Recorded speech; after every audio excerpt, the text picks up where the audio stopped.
आप सभी को नमस्कार व राम राम। कैसे हैं आप सभी? आशा करती हूँ कि आप सभी अच्छे होंगे। तो हम जैसे हर रोज़ सीटेट और एचटेट की तैयारी करते हैं, उसी मुहिम को हम आगे बढ़ाते हुए आज हमारे टॉपिक यानी कि दिल्ली के सुल्तान के नाम के टॉपिक को आगे बढ़ाते हुए हम आगे चलेंगे। और जो भी सीटेट और एचटेट की तैयारी करते हैं वो मेरी वीडियो को ज़रूर देखें। और मैं आपका सुदेश भगाना क्लासेस में स्वागत करती हूँ।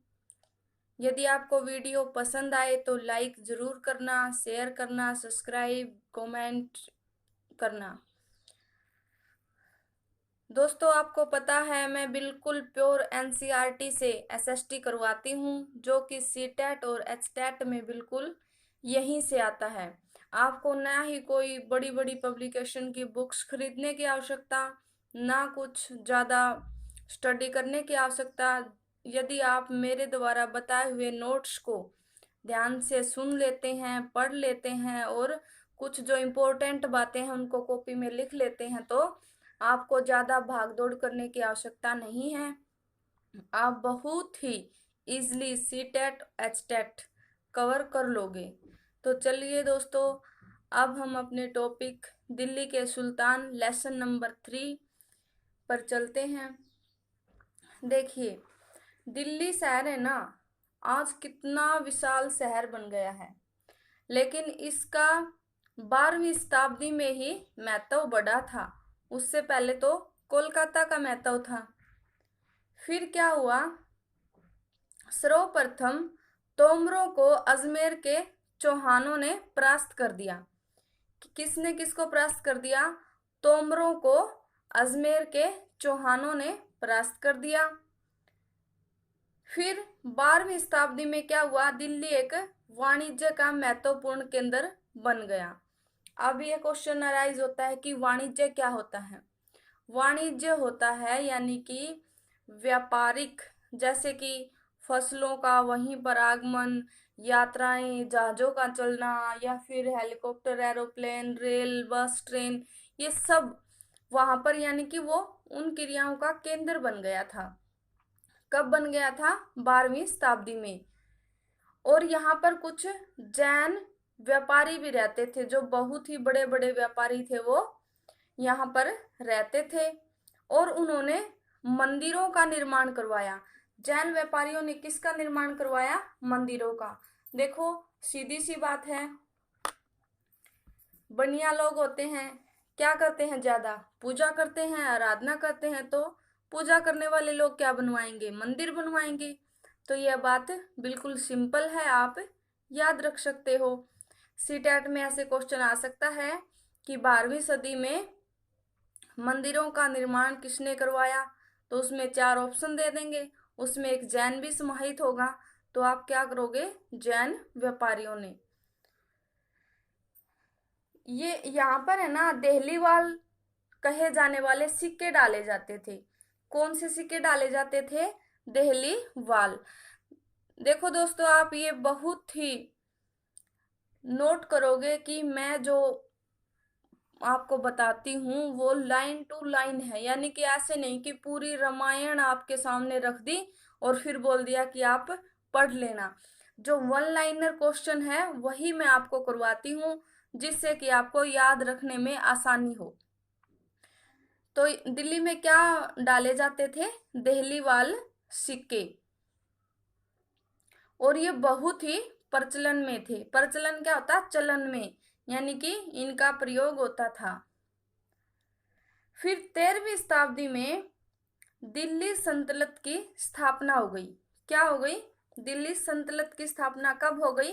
13वीं शताब्दी में। और फिर क्या हुआ? इसी के साथ क्या हो गया? दिल्ली राजधानी के रूप में बदल गई। ठीक है, यानी कि जब दिल्ली को सल्तनत के रूप में स्थापना की गई, उसी समय दिल्ली राजधानी में बदल गई। और जिस इलाके को अब हम दिल्ली कहते हैं ना, वहां पर सुल्तानों ने अनेक नगर बसाए थे। क्या बसाए थे? नगर। जैसे अब तो हम उसको पूरी को दिल्ली कह देते हैं, लेकिन उस समय सुल्तानों ने अपने अपने नगर बसा रखे थे। उन नगरों के क्या क्या नाम थे? एक नगर था फिरोजाबाद, दूसरा हौज खास, तीसरा सीरी, फिर जहां पन्हा, दहली ए कुहना, ये बाबर का था, तुगलकाबाद, और फिर आदिलाबाद। आदिलाबाद, ठीक है। यानी कि ये जैसे अब हरियाणा है, हरियाणा बोल दे, हरियाणा में अलग अलग स्थान हैं, तो वैसे ही दिल्ली में ये सुल्तानों ने अलग अलग अपने नगर बसाए हुए थे, जिसको आज हम दिल्ली के नाम से जानते हैं। फिर दिल्ली में कौन कौन से शासक हुए ये हम थोड़ा सा देख लेते हैं। एक हुआ इसमें राजपूत वंश, ठीक है। फिर हुआ है खलजी वंश, फिर तुगलक वंश, सैयद वंश, लोदी वंश और बहलोल लोदी, ये इसका आखिरी शासक हुआ है। फिर एक क्वेश्चन है तारीख। तारीख क्या है? तारीख है एक वचन और तवारीख है इसका बहुवचन। यानी कि तारीख शब्द एक वचन है, जिसे डेट बोलते हैं ना, दिनांक। तारीख एक वचन शब्द है और इसका बहुवचन शब्द बनेगा तवारीख।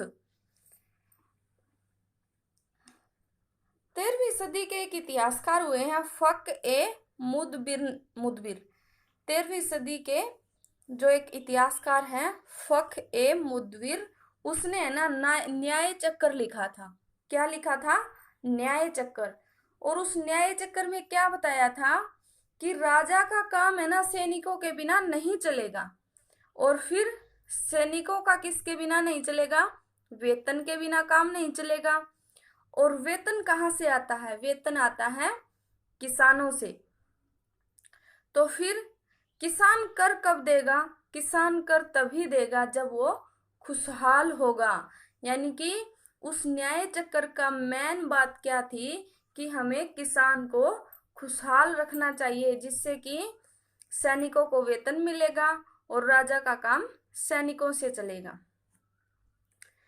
फिर 1236 में सुल्तान इल्तुतमिश की बेटी रजिया सिंहासन पर बैठी। ये तो आपको सभी को पता है।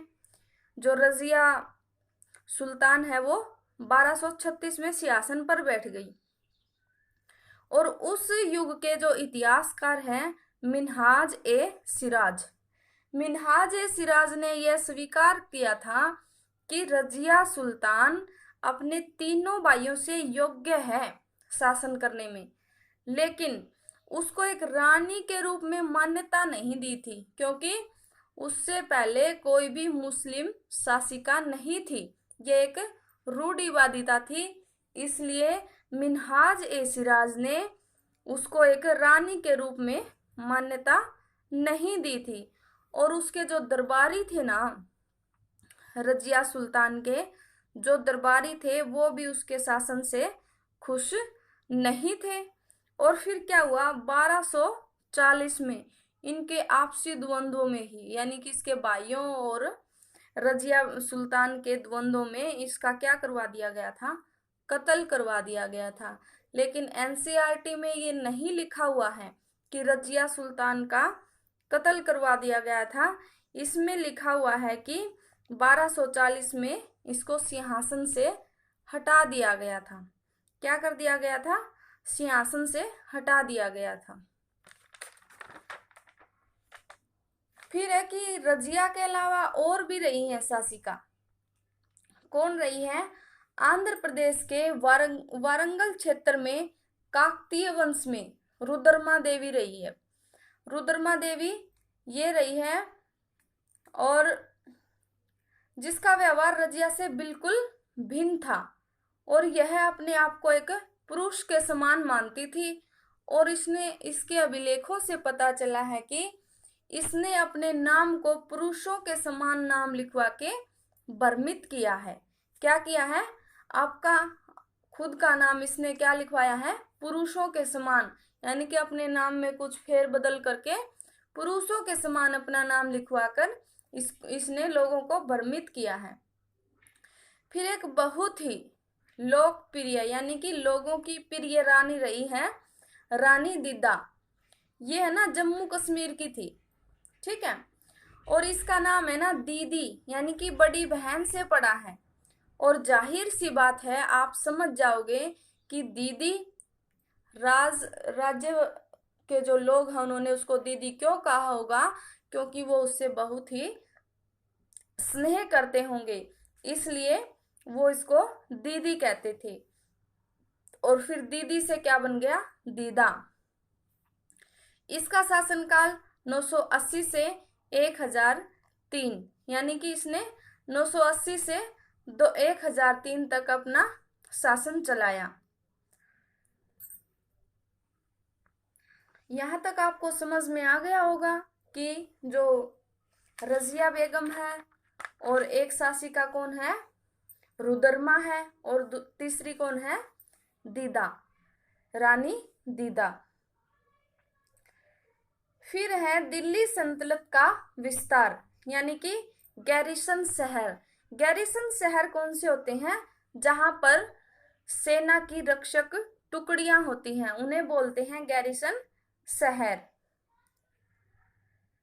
फिर क्या है कि इस यहाँ पर किस किस ने आक्रमण किया, यहाँ पर अफगानिस्तान से आने वाले हमलावरों और सूबेदारों से चुनौतियां मिलती रहती थी। जो ये गैरिसन शहर हैं इनको अफगानिस्तान से आने वाले हमलावरों और सूबेदारों से बराबर चुनौती मिलती रहती थी। फिर इसका विस्तार किसने किया, इसका विस्तार गयासुद्दीन, बलबन, अलाउद्दीन खलजी और मुहम्मद तुगलक के राज्यकाल में हुआ, ठीक है। दिल्ली सल्तनत का विस्तार गयासुद्दीन, बलबन, अलाउद्दीन खलजी और मुहम्मद तुगलक के राज्यकाल में हुआ। और अलाउद्दीन खिलजी ने दक्षिण भारत पर एक अभियान शुरू किया। क्या शुरू किया, अभियान।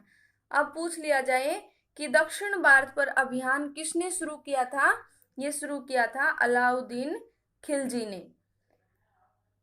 फिर जो जामा मस्जिद है ना, दिल्ली के सुल्तानों द्वारा जो शहर बनाए गए थे ना, पीछे हमने किया है, जो शहर बनाए गए थे ना, और जिस शहर में जामा मस्जिद है वो शहर दिल्ली के सबसे पुराने शहरों में है। और इसको क्या कहा जाता है, दिल्ली ए कुहना। क्या कहा जाता है, दिल्ली ए कुहना। इसका अर्थ होता है पुराना शहर। दिल्ली ए कुहना का अर्थ क्या होता है, पुराना शहर।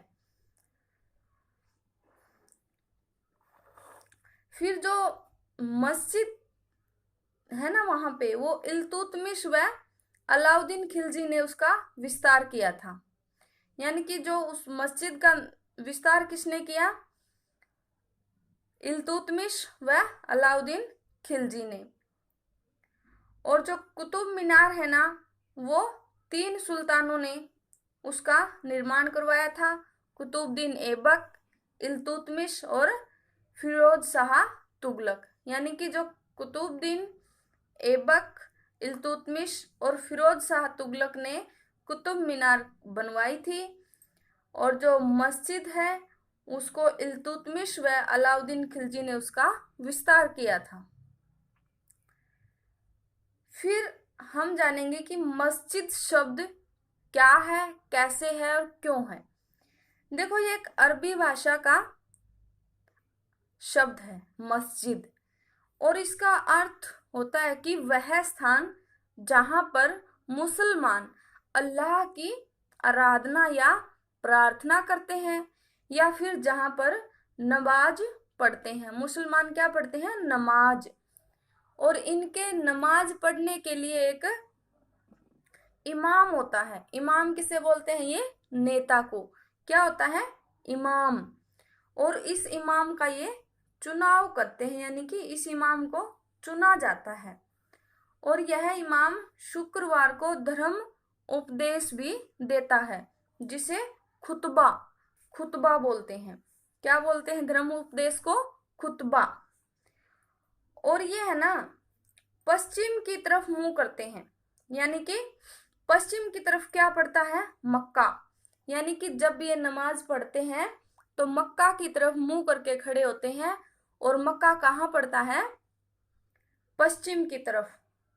और इस जो ये इनकी इस दिशा है, पश्चिम दिशा है, इसको ये बोलते हैं किबला।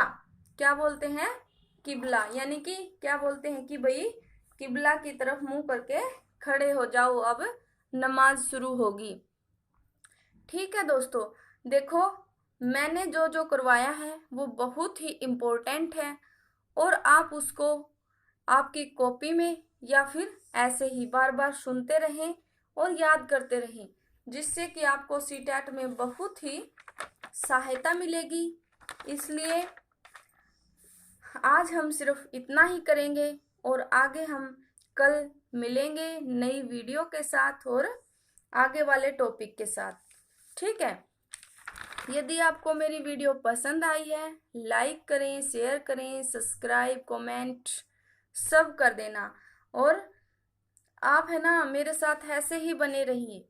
यदि आपको सीटेट, एचटेट और जीके ये 3 पोर्शन करने हैं तो आप मेरे साथ बने रहिए।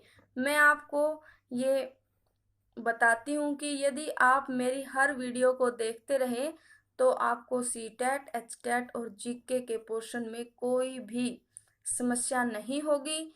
इसलिए आप सिर्फ मेरे साथ बने रहिए। जब हमारी एसएसटी पूरी हो जाएगी तब हम साइकोलॉजी की क्लासेस भी स्टार्ट करेंगे, उसके बाद शिक्षण विधियाँ, और फिर उसके बाद जो ये पेडागोजी सब्जेक्ट होते हैं उन पर भी हम वीडियो बनाएंगे। तो हम आराम आराम से चलते हुए एक दिन अपने लक्ष्य को हासिल कर लेंगे। ठीक है दोस्तों, कल मिलेंगे नई वीडियो के साथ। तब तक के लिए thank you so very much.